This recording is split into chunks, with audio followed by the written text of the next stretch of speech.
Just outside of downtown Hartford in Washington County, a weekly workshop is underway.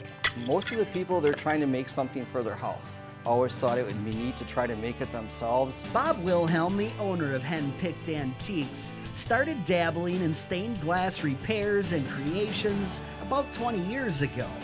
But recently his hobby turned into a passion project. If there isn't crazy people like me to preserve some of this stuff in future generations, I just don't think it's going to be around.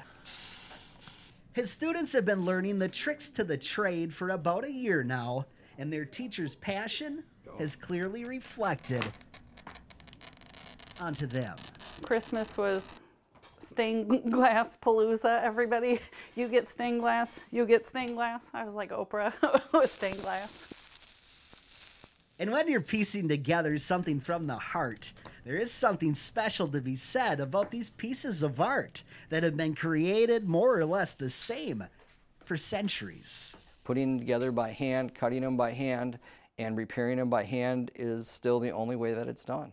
And what better of a place to host a stained glass workshop than a church built in 1853 that's just full of the stuff? We bought and restored the church with the idea of doing stained glass and antiques all under one roof, and we thought, what a cool place to do it.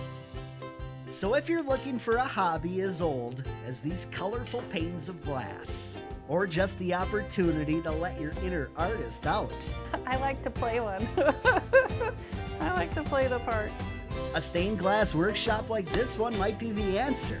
And who knows how many eyes and beams of light will reflect on your creation in the years after you're gone. It could be around for another 100 years, or who knows how much even longer.